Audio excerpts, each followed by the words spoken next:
Greetings everybody and welcome back. I know it's been a while since I've put out any content. I really do appreciate you sticking with me. It just takes so doggone much time to edit all of this stuff, and I've got so much going on in my life right now that it's hard to get a lot out, but I do have several more episodes I'm working on, including all kinds of things like how to make a tabernacle mast for a Herreshoff America or Eagle. But in this episode, I'm going to show you how I made a solid mahogany wood hatch for either a Herreshoff America or Eagle.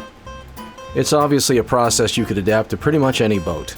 Now I've got a lot to cover about that, but I do have a couple things I want to cover first. I have two Herreshoff Eagles that I'm in the process of restoring, and I know it gets confusing because I've got all of these different boats I'm restoring and I really haven't explained where they all came from. I'm definitely going to go into more detail about where all these boats came from and what their current states of restoration are, but in a nutshell, here's what's going on. You might recall from previous episodes about a Herreshoff Eagle that I rescued from Maryland a while back. Now that boat is still in the process of restoration and I need to step it up. That one is on the back burner just temporarily while I'm in the process of doing some minor repairs and upgrades to another Herreshoff Eagle I got the opportunity to purchase.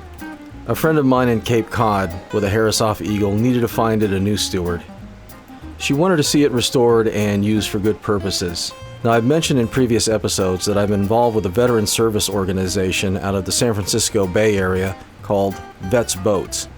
Previously known as Wooden Boats for Veterans, the organization does all kinds of great things for veterans who are having a tough time. We take veterans out on sailing excursions for recreational therapy for veterans who are suffering from PTSD, and we also have programs to teach veterans how to sail if they'd like, and even teach them skills on restoring and maintaining these old classic boats. Now, while it's based in San Francisco, we decided to expand the project a little bit since I'm here in the Midwest, so I purchased Seneca Lee so that we could use it out of the Indian Lake Yacht Club, and I, as well as some other skippers at the club, could volunteer to take out veterans for some recreational therapy. And it's just a nice way to say thank you to vets who have served our nation. So there's always more repairs to any boat, and Seneca Lee was no exception, but nothing I couldn't handle. And things were going really well. In fact, I'm going to detail some of the upgrades and repairs in a future episode. All this to get her ready for the sailing season for the spring of 2024. But then this happened. In March of this year, we had a major tornado outbreak in Ohio. It made national news, so you may have heard of it.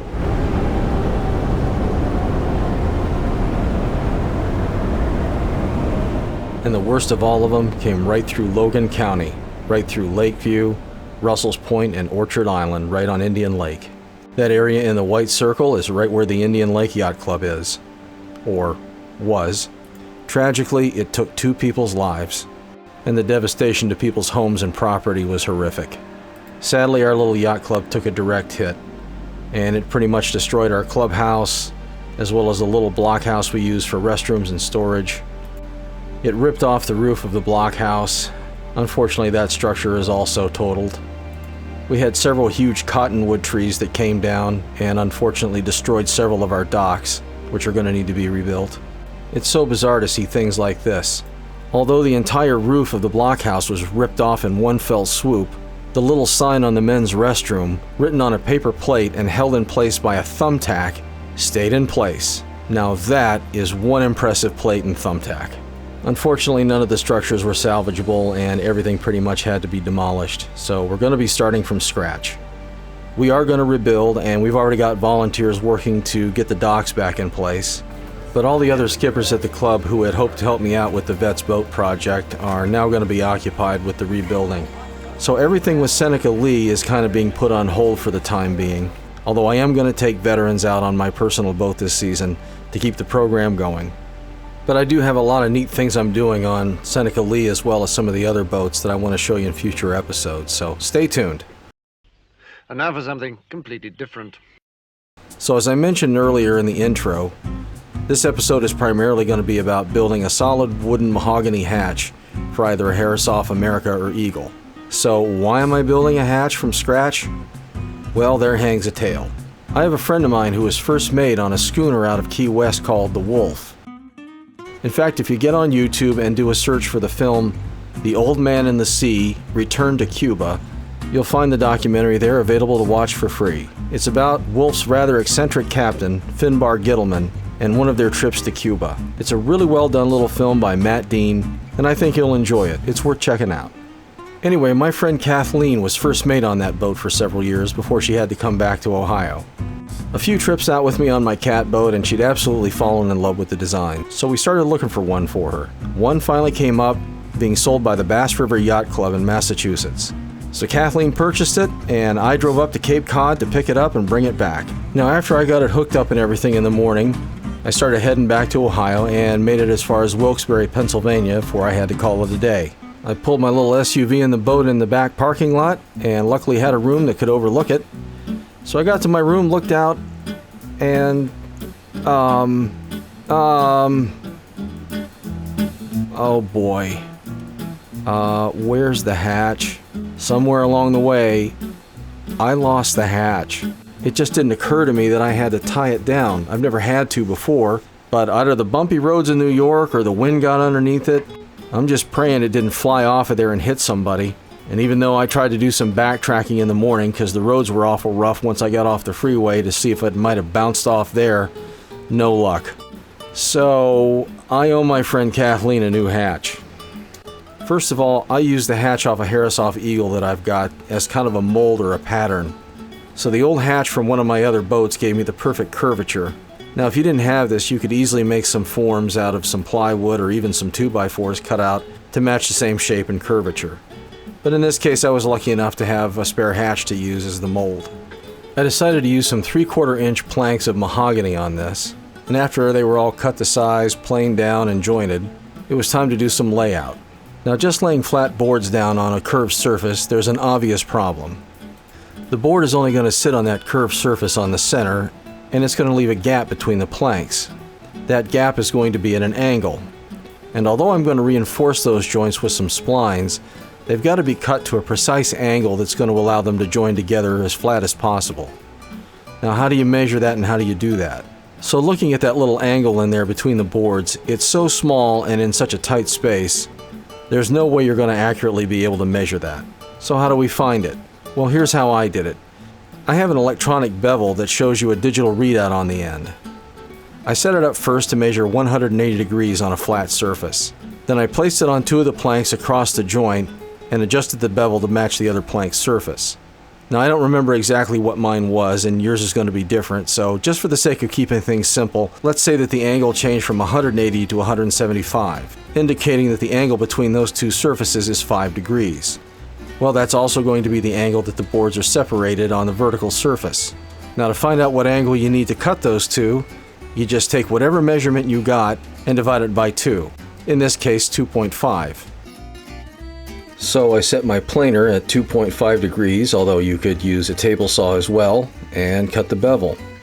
Matching it up to my digital bevel to make sure that it was right, it all lined up perfectly. Now I also needed to cut a groove into these to add a spline in between them to make it a little stronger. Now I have a biscuit joiner that I can use to cut the groove in there, and all I had to do was set that to 5 degrees, run it along the board, and it created a perfect groove on both sides that allowed a spline to be put in that matched up perfectly. This is just a test piece to show you what it looked like. Now dry fitting the splines into the slots, it did show it needed a little bit of cleaning up to make it fit properly. Now dry fitting everything together, I could see that I was going to have a little bit of a challenge clamping this all up. I didn't have anything that could reach from side to side and pull everything together, especially clearing the upper part of that arc. So one of the things that you do is you put a cleat in the middle to put other clamps onto. I'll make that more clear here in a minute once I start gluing this thing up. And to fill in the seams, I'm going to mix some sawdust up with some glue. Once the glue and that sawdust combine, it's going to expand a little bit and really make the joint nice and tight and waterproof. Now for this particular application, I'm using Titebond Type 3, which is a waterproof polyurethane based glue.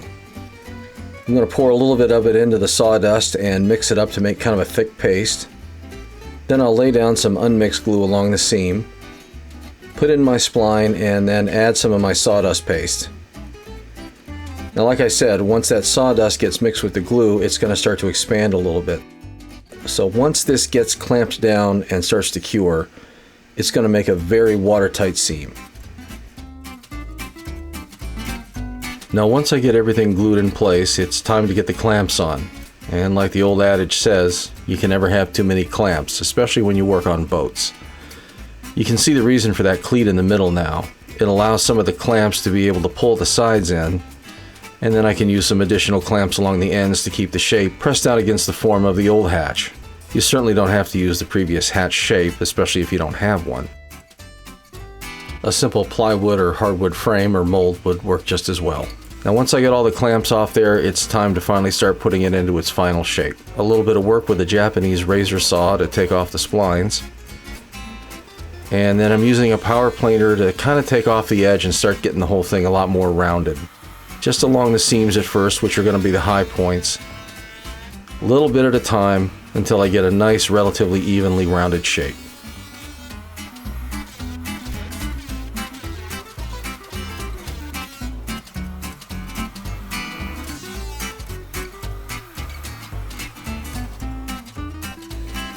Then it's time for the belt sander. That's going to do a little bit more fine work. Next it's time to install some of the cleats and other things that are going to hold it in place and down to the cabin top. I'm also using bedding compound, and I'm using the classic Dolphinite for this. It'll make a good watertight seal, keep everything out of there, keep the screws from backing out.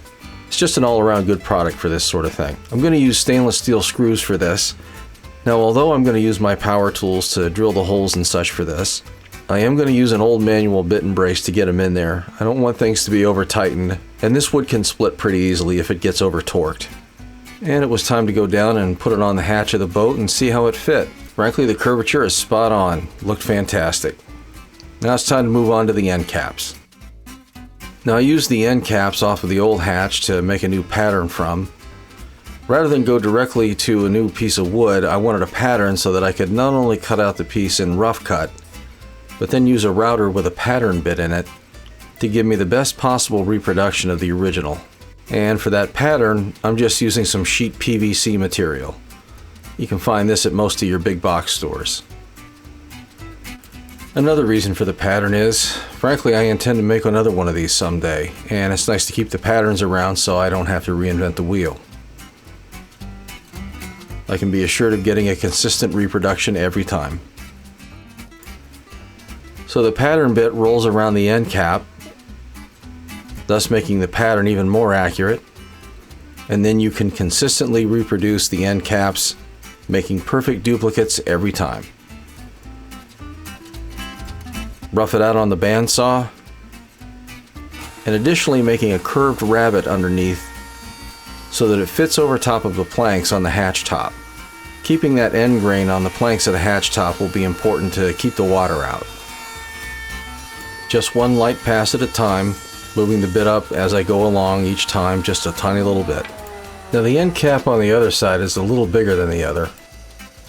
So to get the exact curve on this one, I just transferred it with some pair of dividers.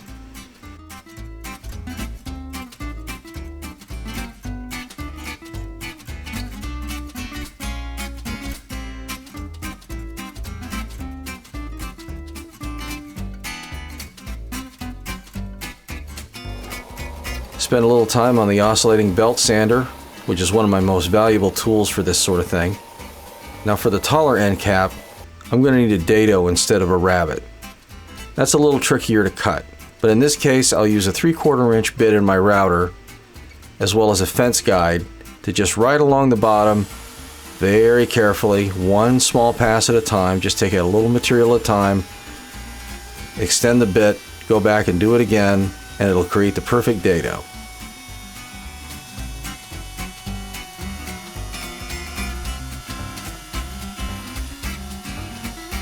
A little bit of trimming on it to make way for the rails that go underneath, and I can't emphasize how much I love Japanese tools.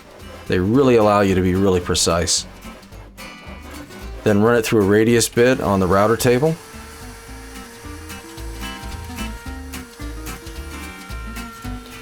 And it's time to adhere it.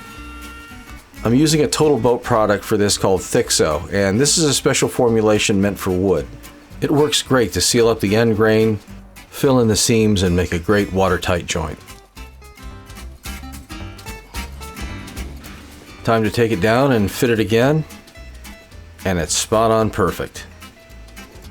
Now it's time to take it back and start doing some finish sanding, get the shape out just exactly right, as close as I can get it at least. Now I'm starting off using 80 grit. And once I get that done, I want to see where the high points are. Although it looks and feels smooth, I want to see if I've missed anything. So taking a pencil and just kind of lightly drawing around to get some graphite on it, then taking your sander and seeing what spots you missed will show you where you need to focus on. Now it's probably a little hard to see in this, but you can see some pencil marks there where the sander just kind of went over it because the high points around it kept it from sanding it smooth. So where there are not pencil marks is where you need to focus. Just lightly. Even probably moving up to 120 grit. Then eventually to 220. And I will go a little bit overboard and do some 400. Get it cleaned off. First with a brush to get the sawdust out, and then for the really fine stuff I'll use an air compressor to get it out of every little nook and cranny. And then I'm going to use some Total Boat wood sealer. This is going to help fill in any little cracks and seams that I didn't get with the glue or the epoxy. And it's also going to help seal the wood up so that the final varnish goes on a lot smoother and a lot more even. I've really gotten good results using this product as a base coat. Now once that cures, it's time for the varnish. And I'm going to use a product named after my personal favorite of the 7 deadly sins, lust. Now, I am no expert on varnishing. In fact, I would really love to take a class from somebody who really knows what they're doing, because while I've had great results with this product, I would love to figure out how everybody gets that mirror finish. Now, I know you sand it and you rub it out and you varnish it again and again and again. I've still never quite gotten that look that I want, but the nice thing about this product is you don't have to be perfect with it to get really great results. So after a very, very light sanding of the base wood sealer coat, it's time to apply a thinned out coat of lust. The instructions on the can tell you exactly how much to thin out for the first few coats. Then a very, very light sanding with some 400 grit paper. Clean it off with some denatured alcohol and apply a next coat, this time just a little bit thicker, not quite as thinned out. Just keep repeating that process.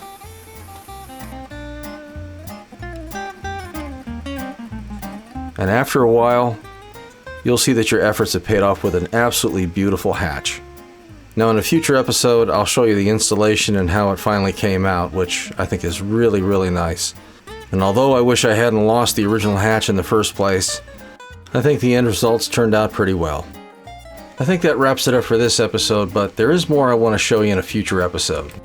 I want to tell you about some of the great things that have been accomplished with Seneca Lee, the other Herreshoff Eagle I'm working on, which is going to be used to take veterans out on sailing excursions for recreational therapy. It's coming along very nicely.